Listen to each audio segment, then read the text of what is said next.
docteur Jean-Marc Sen. C'est vrai qu'en ce oui. moment, avec les fortes chaleurs, notamment dans le sud, c'est pas forcément conseillé. En tout cas, il y a quand même des précautions à prendre. L'activité physique, ça reste à risque avec certaines températures. Absolument, c'est à risque parce que quand on fait du sport, on fait de la contraction musculaire. Et cette contraction, évidemment, dégage de la chaleur. Il faut savoir que, par exemple, l'énergie consommée lors de la contraction, eh bien, 75% se disperse sous forme de chaleur.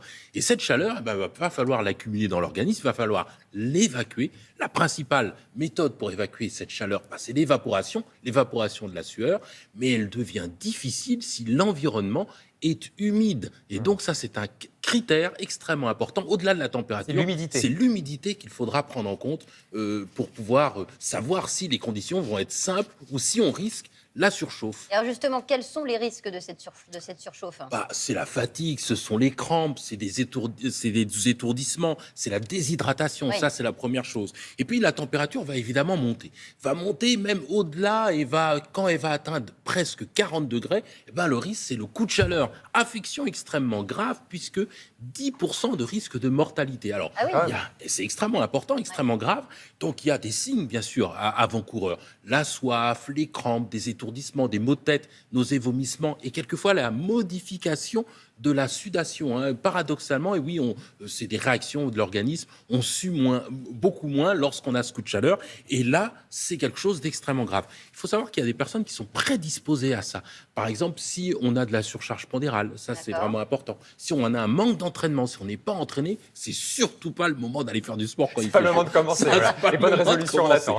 Non, absolument pas. Si on est déshydraté, si on prend certains médicaments, aussi, ça, il faut faire attention, notamment les diurétiques, qui sont des médicaments contre la tension et qui peuvent poser des problèmes. Bon, donc, docteur, si on fait ou si on est témoin d'un coup de chaleur, on doit faire quoi? On doit avoir quelle réaction? On s'arrête immédiatement.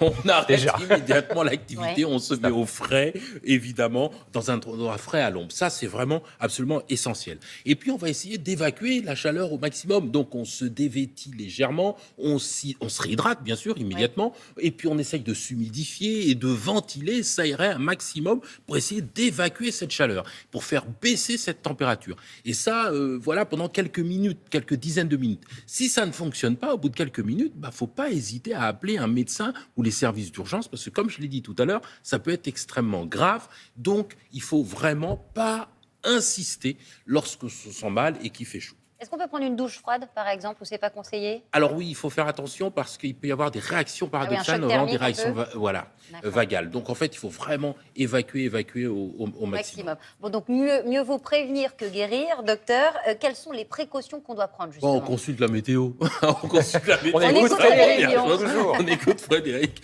Premièrement, il fait effectivement chaud et humide. Ça, c'est les deux critères qui sont vraiment importants. Regardez, par exemple, si vous êtes à 34 degrés et que vous avez simplement à peu près 30% d'humidité, c'est très difficile de faire du sport, évidemment. Mais s'il fait 34 degrés avec 85% d'humidité, c'est quasiment impossible avec un risque même de coup de chaleur. Donc l'humidité, il faut prendre ces deux critères. Il y a des abacs comme ça qui donnent tout ça. Et ça, c'est vraiment important. On peut s'y refléter.